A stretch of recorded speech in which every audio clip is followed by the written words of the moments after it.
Welcome to my channel study with me. ഇന്ന് നമ്മൾ 5ാം ക്ലാസ്സിലെ പുതിയ പാഠഭാഗങ്ങളാണ് പഠിക്കാൻ പോകുന്നത്. ഭാഗം 2 സോഷ്യൽ സയൻസ്. ക്ലാസ്സിലേക്ക് കടക്കാം. ഗതാഗത വാർത്താവിനിമയ സംവിധാനങ്ങൾ 976 സ്വിറ്റ്സർലൻഡിലെ സൂറിച്ച് തടാകത്തിൻ്റെ തീരത്ത് നിന്ന് കണ്ടെത്തിയ ഏകദേശം 4500-ലധികം വർഷം പഴക്കമുള്ള ചക്രത്തിൻ്റെ ഭാഗങ്ങളാണ്. ഇത് സ്വിസ് നാഷണൽ മ്യൂസിയത്തിൽ സൂക്ഷിച്ചിരിക്കുന്നു. സ്വിസ് നാഷണൽ മ്യൂസിയത്തിലാണ് സൂക്ഷിച്ചിരിക്കുന്നത്. മെസപ്പൊട്ടോമിയ. ചക്രങ്ങൾ നിർമ്മിച്ചിരുന്നവരാണ് മെസപ്പൊട്ടോമിയയിലുള്ളവർ. യൂഫ്രട്ടീസ്, ടൈഗ്രീസ് നദികൾക്കിടയിലാണ് പ്രദേശം. 2 നദികൾക്കിടയിലുള്ള പ്രദേശം എന്നാണ് ഈ വാക്കിൻ്റെ അർത്ഥം. മെസപ്പൊട്ടോമിയ എന്ന വാക്കിൻ്റെ അർത്ഥമാണ് 2 നദികൾക്കിടയിലുള്ള പ്രദേശം. മക് ആദം റോഡുകൾ. 1820-ൽ സ്കോട്ടിഷ് എഞ്ചിനീയറായ ജെ.എൽ. മക് ആദമാണ് ആധുനിക രീതിയിലെ റോഡ് നിർമ്മാണത്തിന് തുടക്കം കുറിച്ചത്. ഈ റോഡാണ് മക് ആദം റോഡുകൾ എന്നറിയപ്പെടുന്നത്. സുവർണ ചതുഷ്കോണം. ഡൽഹി, കൊൽക്കത്ത, മുംബൈ, ചെന്നൈ എന്നീ 4 നഗരങ്ങളെയാണ് ബന്ധിപ്പിക്കുന്നത്. സുവർണ ചതുഷ്കോണം ഡൽഹി, കൊൽക്കത്ത, മുംബൈ, ചെന്നൈ. ഇത് എത്ര സംസ്ഥാനങ്ങളിലൂടെ കടന്നു പോകുന്നു എന്ന ക്വസ്റ്റ്യൻ വന്നാൽ 12 സംസ്ഥാനങ്ങളിലൂടെയാണ് കടന്നു പോകുന്നത്. വടക്ക് തെക്ക് ഇടനാഴി ശ്രീനഗറിനെ കന്യാകുമാരിയുമായും കിഴക്ക് പടിഞ്ഞാറ് ഇടനാഴി സിൽചാർ പോർബന്ദറുമായുമാണ് ബന്ധിപ്പിക്കുന്നത്. 1825-ൽ ഇംഗ്ലണ്ടിലെ സ്റ്റോക്ടൺ, ഡാർലിംഗ്ടൺ എന്നീ നഗരങ്ങളെ ബന്ധിപ്പിച്ചുകൊണ്ട് ലോകത്തെ ആദ്യ റെയിൽപാതയായ സ്റ്റീഫൻസൺ റോക്കറ്റ് എന്ന ലോക്കോമോട്ടീവ് പാതയിലൂടെ ഓടിച്ചു. സ്റ്റീഫൻസൺ റോക്കറ്റാണ് ലോകത്തെ ആദ്യ റെയിൽ പാതയായ സ്റ്റീഫൻസൺ റോക്കറ്റ് എന്ന ലോക്കോമോട്ടീവാണ് ഈ പാതയിലൂടെ ഓടിച്ചത്. ഇന്ത്യയിൽ ആദ്യമായ റെയിൽവേ സംവിധാനം ബോംബെ ടു താനെ 1853. കേരളത്തിലാണെങ്കിലോ ബേപ്പൂർ ടു തിരൂർ 1861. സിന്ധു നദീതട സംസ്കാരമായ ഗുജറാത്തിലെ ലോഥലിൽ കപ്പൽ നിർമ്മാണ കേന്ദ്രത്തിൻ്റെ വേറെ പേരാണ് ഡോക്കുകൾ. ഇതിൻ്റെ അവശിഷ്ടങ്ങൾ കണ്ടെത്തിയിട്ടുണ്ട്. കൊല്ലം ടു കോട്ടപ്പുറമാണ് ദേശീയ ജലപാത 3. കഴിഞ്ഞ പ്രിലിംസിലും മെയിൻസിലും ഒക്കെ സ്ഥിരം ക്വസ്റ്റ്യൻ ആയിരുന്നത് കൊല്ലം കോട്ടപ്പുറം ദേശീയ ജലപാത 3. കോഴിക്കോട് ടു കൊടുങ്ങല്ലൂരാണ് കനോലി കനാൽ. കോഴിക്കോട് ടു കൊടുങ്ങല്ലൂരാണ്. എന്നിവ കേരളത്തിലെ 2 ഉൾനാടൻ ജലഗതാഗത പാതകളാണ്. ബ്രിട്ടീഷ് ഭരണകാലത്ത് മലബാർ ജില്ലാ കളക്ടറായിരുന്ന H.P. കൊനോലി 1845-ൽ കോഴിക്കോട്, കൊടുങ്ങല്ലൂർ, പിന്നീട് പൊന്നാനി, ചാവക്കാട് എന്നിവയും ഉൾപ്പെടുത്തി. ഇതാണ് കനോലി കനാൽ. ഈ കോഴിക്കോട്, കൊടുങ്ങല്ലൂർ, പിന്നീട് പൊന്നാനി, ചാവക്കാട് എന്നിവയും ഉൾപ്പെടുത്തിയിട്ടുണ്ട്. വേളി മുതൽ കഠിനംകുളം കായൽ വരെയാണ് പാർവതി പുത്തനാറ്. വേളി മുതൽ കഠിനംകുളം കായൽ വരെയാണ് പാർവതി പുത്തനാറ്. വിമാനം നിർമ്മിച്ചത് ആരാണ്? ഓർവിൻ റൈറ്റും വിൽബൺ റൈറ്റുമാണ്. ഓർവിൻ റൈറ്റും വിൽബൺ റൈറ്റും. റൈറ്റ് സഹോദരന്മാർ എന്നാണ് ഇവർ അറിയപ്പെടുന്നത്. ഓർവിൻ റൈറ്റും വിൽബൺ റൈറ്റുമാണ്. ഇവർ ഫ്ലെയർ 1 എന്ന വിമാനം അമേരിക്കയിലെ നോർത്ത് കരോലിനയിൽ നിന്ന് 1903 ഡിസംബർ 17-ന് പറത്തി. അമേരിക്കയിലെ നോർത്ത് കരോലിനയിൽ നിന്ന് 1903 ഡിസംബർ 17-ന് പറത്തി. 20-ാം നൂറ്റാണ്ടിൻ്റെ ആരംഭത്തോടെ ഇന്ത്യയിൽ വ്യോമഗതാഗതം ആരംഭിച്ചു. 1911-ൽ അലഹബാദിൽ നിന്ന് 10 കിലോമീറ്റർ അകലെ നൈനിയിലേക്ക് കത്തുകൾ വഹിച്ചുകൊണ്ട് വിമാനം പറന്നു.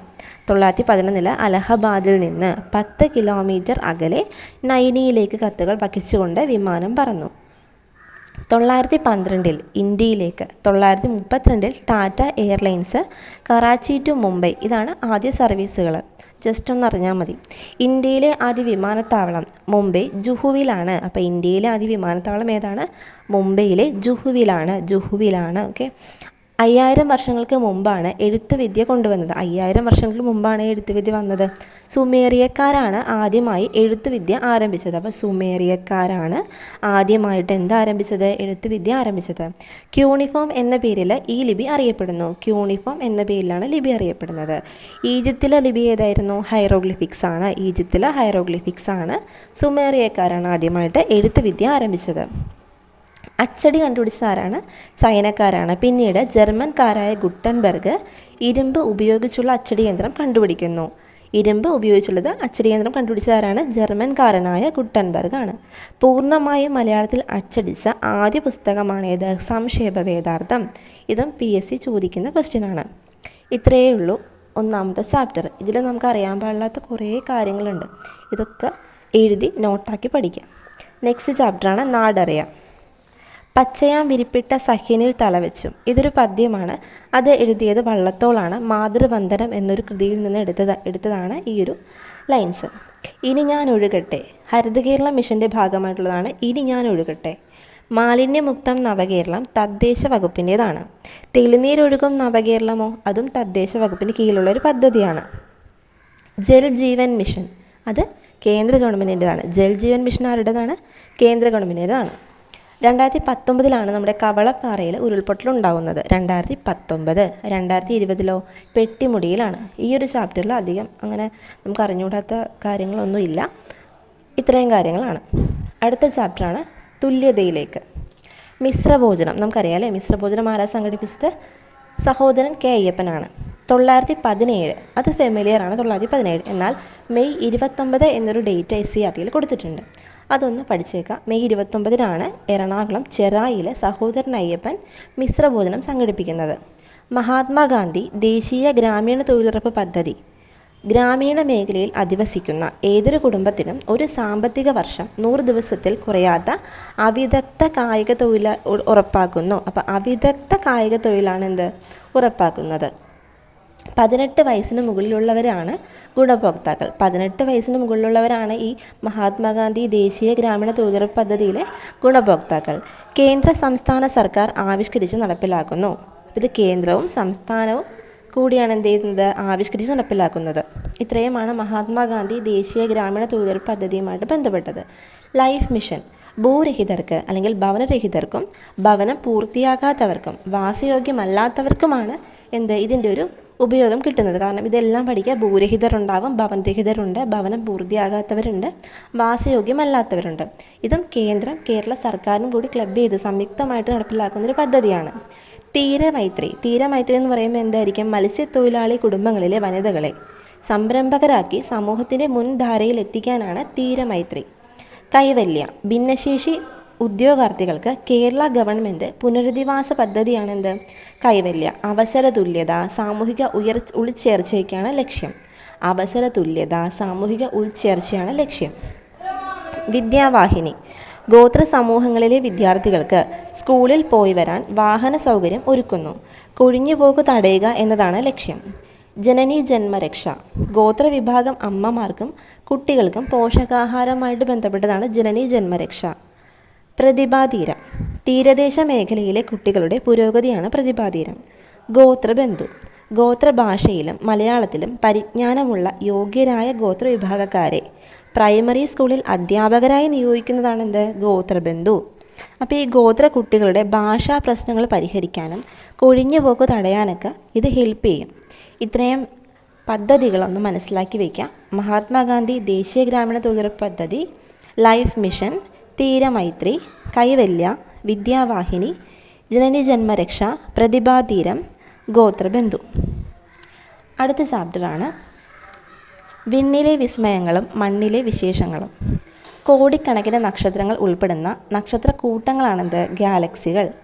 നക്ഷത്രങ്ങളിൽ നിന്ന് നേർരേഖയിൽ വരുന്ന പ്രകാശം അന്തരീക്ഷത്തിലൂടെ കടന്നു വരുമ്പോൾ നിരന്തരമായി ദിശാവ്യതിയാനത്തിൻ്റെ വിധേയമാകുന്നു.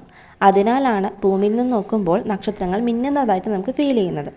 ഗ്രഹങ്ങളെക്കുറിച്ച് കുറച്ച് കാര്യങ്ങളുണ്ട്. അത് ഞാൻ ഈ വീഡിയോയുടെ അവസാന ഭാഗത്ത് ഫോട്ടോ ആയിട്ട് ആഡ് ചെയ്യുന്നതാണ്. സൗരയൂഥത്തിൻ്റെ കേന്ദ്രം സൂര്യനാണ് എന്ന് കണ്ടുപിടിച്ചത് ആരാണ്? നിക്കോളാസ് കോപ്പർനിക്കസ് ആണ്. ഇദ്ദേഹം പോളണ്ടുകാരനാണ്.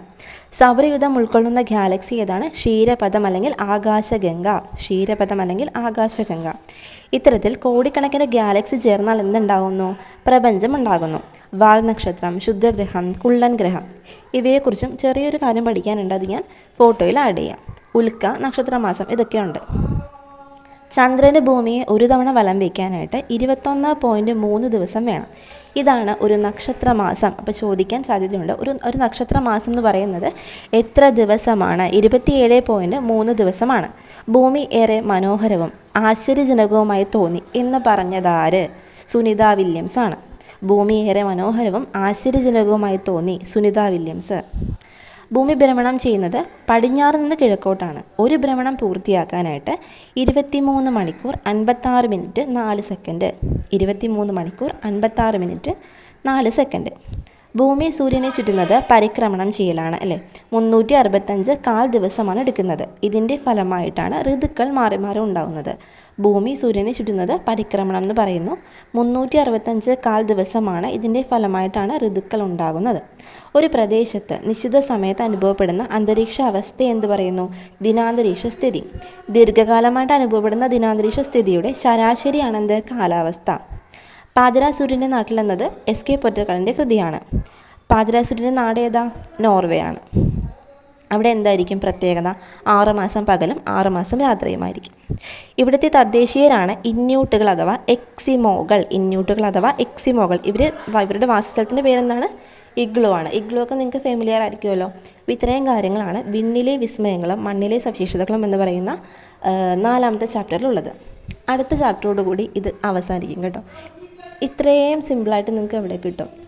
നിങ്ങളിത് മൊത്തം വായിച്ച് പഠിച്ചത് റിലേറ്റ് ചെയ്ത ഫാക്റ്റ് എല്ലാം കണ്ടുപിടിച്ച് എഴുതി വെച്ച് പഠിക്കുന്നതിനേക്കാൾ എത്രയോ സിമ്പിളാണ്. അപ്പോൾ അടുത്ത ചാപ്റ്ററിലേക്ക് കിടക്കാം. നിയമവും സമൂഹവും. രാഷ്ട്രം എന്നാൽ എന്താണ്? ഒരു നിശ്ചിത പ്രദേശത്ത് ഭരണകൂടത്തിന് കീഴിൽ ജീവിക്കുന്ന സംഘടിതമായ സമൂഹമാണ് എന്ത്? രാഷ്ട്രം. ജനസംഖ്യ, ഭൂപ്രദേശം, ഗവൺമെൻറ്, പരമാധികാരം എന്നിവയാണ് രാഷ്ട്രത്തിൻ്റെ ഘടകങ്ങൾ. എന്തൊക്കെയാണ്?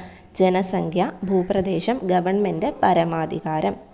വിവരസാങ്കേതിക നിയമം 2000. വിവരസാങ്കേതികവിദ്യ ഉപയോഗിച്ചുള്ള ഇടപാടുകൾക്ക് നിയമപരമായ അംഗീകാരവും സുരക്ഷിതത്വവും ഉറപ്പുവരുത്തുന്നതിനായി നിലവിൽ വന്ന നിയമമാണിത്. സൈബർ കുറ്റകൃത്യങ്ങളിൽ ഏർപ്പെടുന്നവർക്ക് കർശനമായ ശിക്ഷയാണ് വ്യവസ്ഥ ചെയ്യുന്നത്. ബാലവേല നിരോധന നിയമം 986. 14 വയസ്സിന് താഴെയുള്ള കുട്ടികളെ ജോലിക്ക് നിയമിക്കുന്നത് കുറ്റകരമാണ്. വിദ്യാഭ്യാസ അവകാശ നിയമം 2009. 6 മുതൽ 14 വയസ്സ് വരെയാണ് അതിൻ്റെ ഒരു ലിമിറ്റ്. പ്രാഥമിക വിദ്യാഭ്യാസം ഉറപ്പുവരുത്തുന്നു. 2009. ബാലാവകാശ സംരക്ഷണ കമ്മീഷനുണ്ട്. ബാലനീതി നിയമം 2015 ഉണ്ട്. നവംബർ 20 എന്താണ്? ലോക ബാലാവകാശ സംരക്ഷണ ദിനമാണ്. പുതിയൊരു ഡേറ്റാണത്. നവംബർ 20 ലോക ബാലാവകാശ സംരക്ഷണ ദിനം. ജൂൺ 12 എന്താണ്? ബാലവേല വിരുദ്ധ ദിനമാണ് ജൂൺ 12. ചൈൽഡ് ഹെൽപ്പ് ലൈൻ നമ്പറാണ് 1098. പോക്സോ ആക്ട് 2012 ആണ്. Protection of children from sexual offences ആക്റ്റാണിത് 2012. 989 UN കുട്ടികളുടെ അവകാശ ഉടമ്പടിയിൽ ഒപ്പുവെക്കുന്നു. ഇത്രയും ഡേറ്റും ഇതിൻ്റെ എല്ലാ വർഷങ്ങളും കൃത്യമായിട്ട് പഠിക്കുക. ഇതോടുകൂടി നമ്മുടെ 5ാം ക്ലാസ്സിലെ പുതിയ ടെക്സ്റ്റിലെ സോഷ്യൽ സയൻസ് കംപ്ലീറ്റ് ആയിരിക്കുകയാണ്. ക്ലാസ് ഇഷ്ടപ്പെട്ടിട്ടുണ്ടെങ്കിൽ ലൈക്ക് ചെയ്യുക, ഷെയർ ചെയ്യുക, സബ്സ്ക്രൈബ് ചെയ്യുക. താങ്ക്